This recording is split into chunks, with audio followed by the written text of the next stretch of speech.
Hello and welcome to BWAC episode 4. Hello. We're back. Yes. So this week we thought we would talk about routines, checklists and tick boxes, Yeah. which were a massive help They were.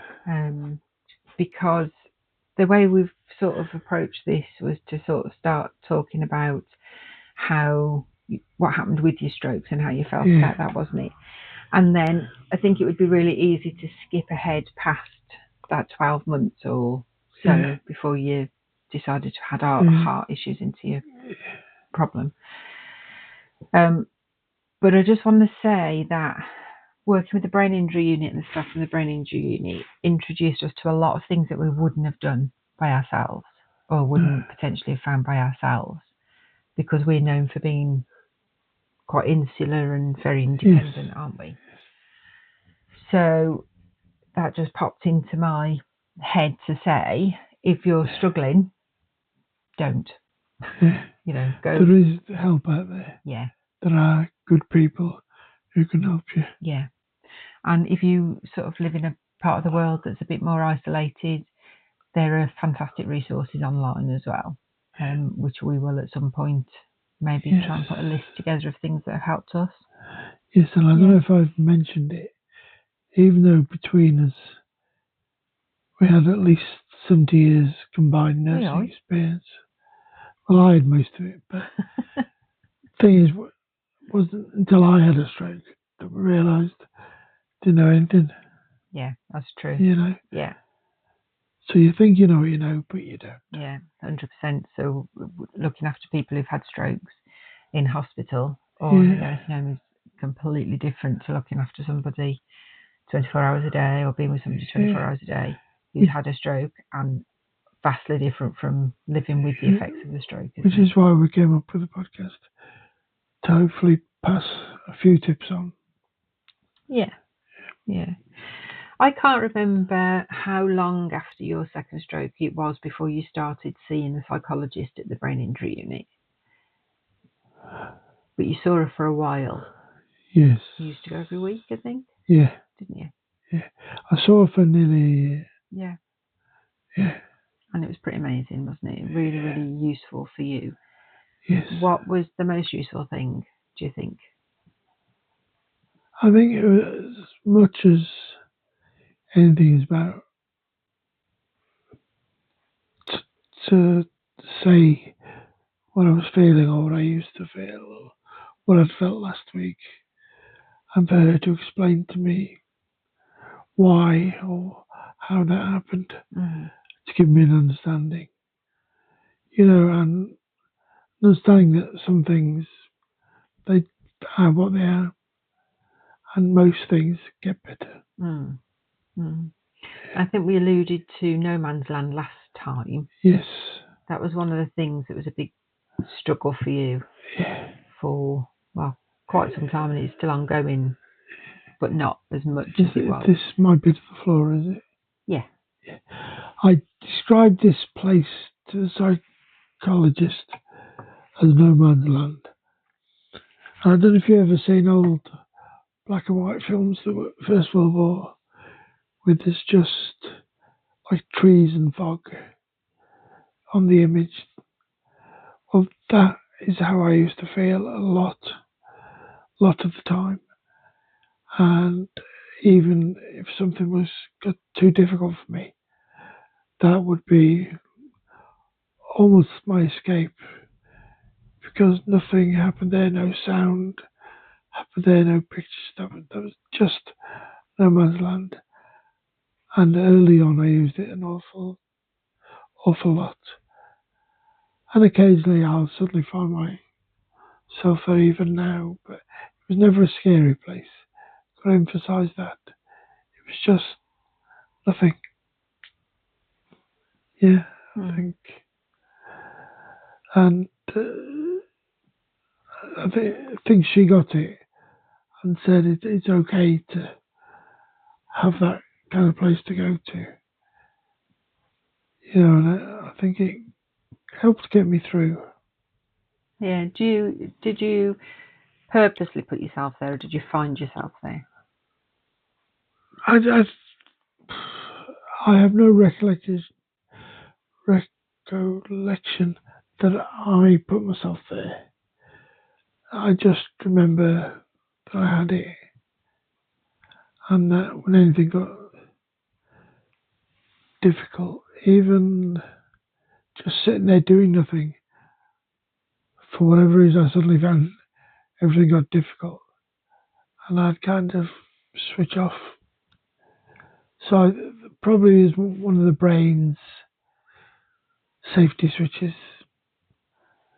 being tripped, because I used to find if anything that started to bother me, I suppose I used to say my brain hurting, it's getting hot, didn't I? Yeah, and you could feel your head tingling. Yeah, I could feel my head tingling. And I put my hand on the top of my head, and it was times like that, because I did know what was happening, that I'd go to no man's land, and then after however long, could be 5 minutes, could be half an hour, I'd just come back to my then normal self. I know you said you didn't find it scary. It's not a scary place, but you found it very frustrating. I recall you'd say, I don't know, what's going on. I don't know where I am, what's happening. I'm just in no man's land. So it was like you couldn't quite make sense of what was going on outside of no man's land.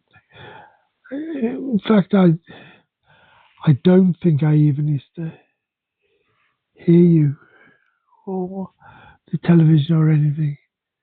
It was like that's where my head was, and I was on my own there.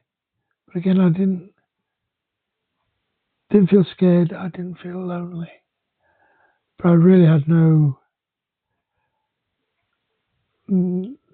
control over how and when or what I would get there. I would just be there.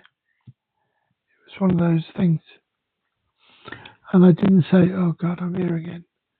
I just accepted that that's what I'd shifted to.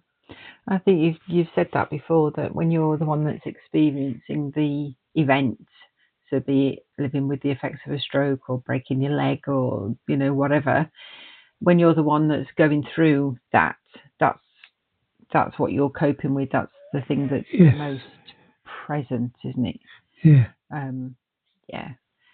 So, like when you're anxious about something, then you're worrying about what might happen. But when you're in it, it's already happened, and you just have to learn how to sort of live with that.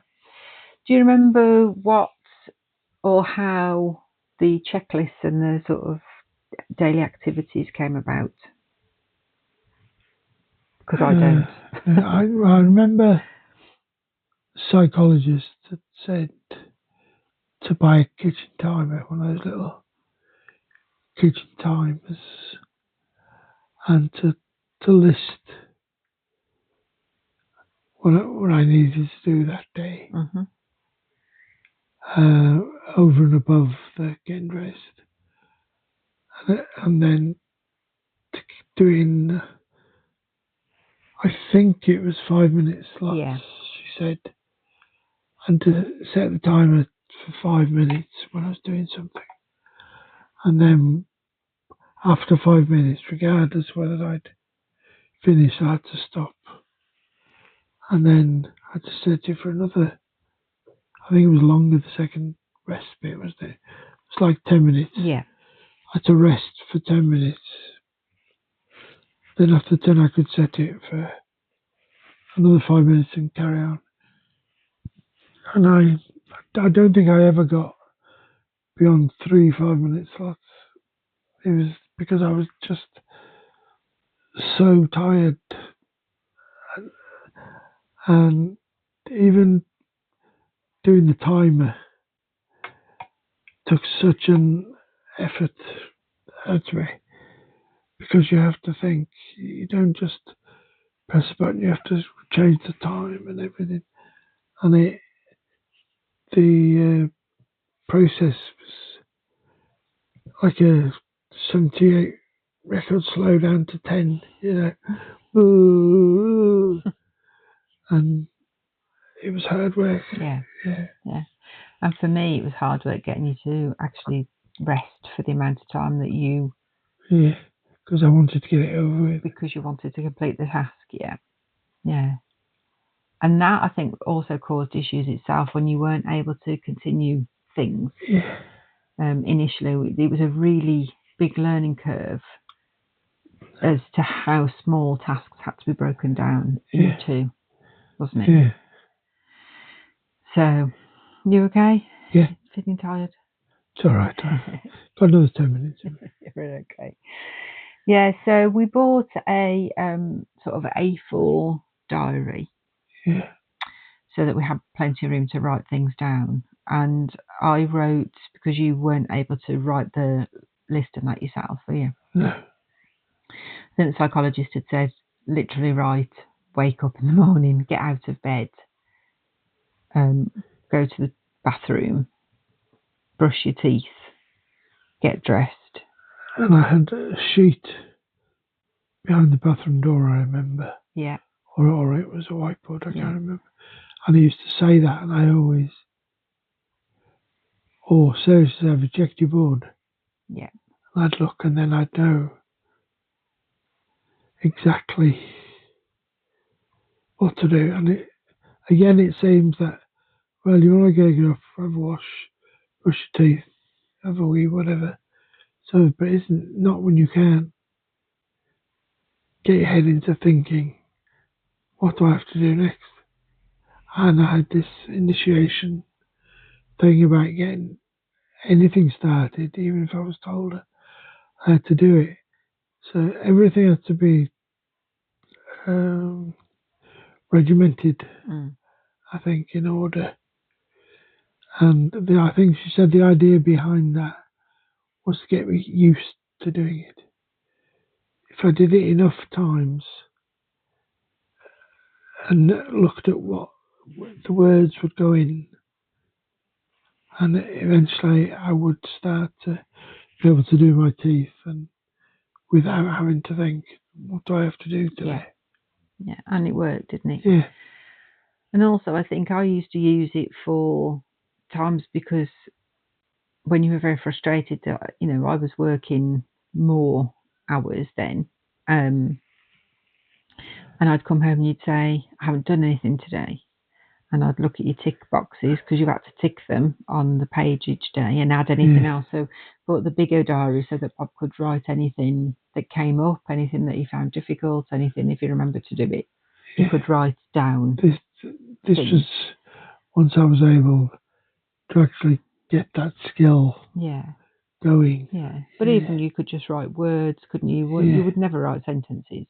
It would just be things that, and we'd use that list as a, as you say, even though it seems like very, very basic stuff, it's really hard to do. Yes, and it was to try and get me to get my gold stars every day. Yeah. Although we never actually had any gold stars. No. But, and I could say, look, this week you've done, you've ticked all the boxes on that day, whereas last week or last month you weren't able to tick all those boxes of things. And then gradually over time, we learned, didn't we, to break tasks down, as I say, to very small things. So if there was something, I don't know, if we were going on like a hospital appointment or out to lunch, we had things that we had to tick for you to do before we went out and to do while you were out. Yeah. Can I just say, having you go over what I'd done in the day and the texts and things, that was because when the time Sarah came in, I'd forgotten about everything I'd done. And so when I said, I haven't done anything today, in my head, that was the honest truth. Even if it wasn't, that's what I believed. Yeah. I was just thinking then, because we have dogs and we had cats, at the time, it would actually also encompass having things in the kitchen, wouldn't it? Notes and how much to feed the animals. Yeah. And set out pots pre. You used to do them. Yeah, pre. And you'd say pot number 1 for lunch for them. It'd be written down. And obviously I'd left your food and things for you. And that'd have a sticky label on it saying Bob's lunch between 12 and 1. Yeah. Everything I did was regimented, and I think that brings us back to the no man's land, because if Sarah wasn't here, there was nothing to occupy me.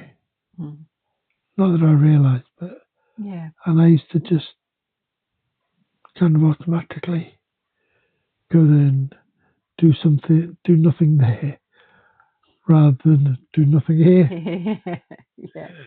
Yeah, because as we said before, you used to love reading. You'd read voraciously, wouldn't you? And you'd listen to music while you were reading, or you'd potter, you'd do whatever. But certainly in those early days, there was no chance that you were able to do any of that. I mean, it affected all the sort of leisurely things. But like the radio, if I wanted to switch the radio on, I'd say I'll put radio on. It's always Radio 2, but I just say to myself, I'll put the radio on. And about 45 minutes later, I could still be saying, I'll put the radio on. And it's a matter of walking across the lounge from my seat, pressing the button. But the initiation bit was just saying, I'm not ready. So if I'm not ready, you're not ready. But I didn't get frustrated with it. I don't think it was just something that was happening. And I couldn't see beyond the fact that it was happening. There was no right or wrong about it. And, I didn't even used to think about it. Yeah. Which, as you say, is a protective thing, isn't it? And it's good, except for when you were outside of it and thinking about it, it was something that frustrated you. Yeah. Yes. Complicated, aren't we? Yeah. Well, you more so. At the beginning, did you feel that the tick boxes and having to break everything down was not demeaning? I suppose isn't the right word, but you didn't feel it was. I think part of me was willing to grab anything they offered to try and help. Because if I kind of rewind back to the first day, really, when I came back after the thing, I had a weird sense of euphoria and elation. There was nothing that was making me that, but it was all happening in my head, And I remember I was very smiley and waved my arms around, chatty, and then inside you were. No, outward for that first day. Yeah. And then over the next few days, it kind of switched, and I went not depressed or sad, but I went quite flat. I think my face was quite mask-like, and not much expression. I don't think I laughed. I'm laughing inside, and I was. Yeah, your facial expressions, and that's something that can still occur now. Yeah. You'll just be very blank. Yeah. Yeah. And but I was feeling everything inside. That was the weird thing about it. But like I say, I didn't get frustrated by it. I didn't feel the point. You did get frustrated with it. Did I? Yeah. I did. Got very frustrated by it. You did get frustrated by it, but because you always like to project outwardly that you're coping and that you're, as I say, Bob's a blagger. So if you meet him in, for 5 or 10 minutes, you think there's nothing wrong with him, but spend a little bit of time there and you can, see the issues. Yes. So, well, we're at 20 minutes. And I was trying to keep these to about 20 minutes, so we'll maybe look to wrap up. Yeah, what we're going to talk about next time. Well, before we wrap up, though, I wanted to ask you, because there are certain things now that you can do, obviously, because you use your checklist and day-to-day activities. You get up, you have your, your little things that you have to do. But I've got a couple of things to say as well on that. Okay, learning new things or doing things outside of the routine that you've got difficult. Is very difficult, and we do go back, don't we? Say, oh, we need to do a checklist. So, like after last week, with the timer, we knew that we needed to do the certain steps that we have to do to come. And I have little notes stuck onto the kettle with magnets to say you're going to do this. What was I going to say? Oh yeah, and the other strange thing which still happens, hasn't varied, is my rule of threes. You can tell me 3 things. By the time you've got to the third thing, I've forgotten what the first. Yeah, choice was a massive thing, wasn't it? It was either yes or no, and still you can get to 3 now, but any more than that just fries you. And it does. It fries your circuitry. It's like fireworks have gone off, and it took whatever number 1 was. That's gone with it, and I sometimes have to say no more. Yeah. Because it's there, Yeah. But I forgot what the other thing I was going to say. I think you were going to say something about your routines. I said you had your tick boxes, and there's certain things you can do now. Yeah. The other thing is it still takes a long time, like 3 to 4 weeks at the least, for me to learn to do something new. And that can be something very simple, but because it's changed, it's like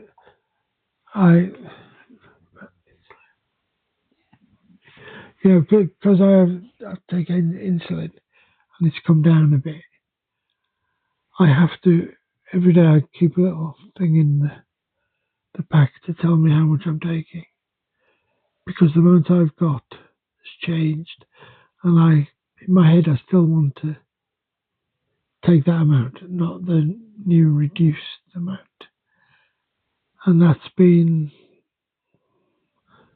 a fortnight, 3 weeks now. 3 weeks now. Yeah. But I still have to check the doses morning and evening just to make sure that that's right. And that's just anything new. I'm not your guy yet. Not for a month anyway. Yeah.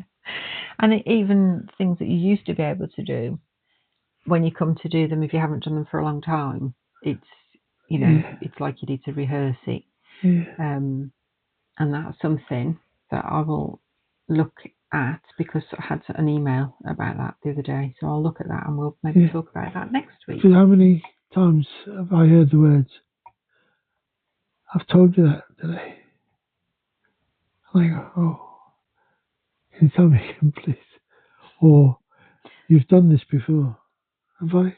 Yeah, that's something a bit more recent, but I think it's because, like, you've added this podcast in now, and now there's the learning about new things. So I think there's not that much space for the new and the old. And when you get tired, then everything just goes out the window. So the stroke fatigue is like the most massive thing, I think.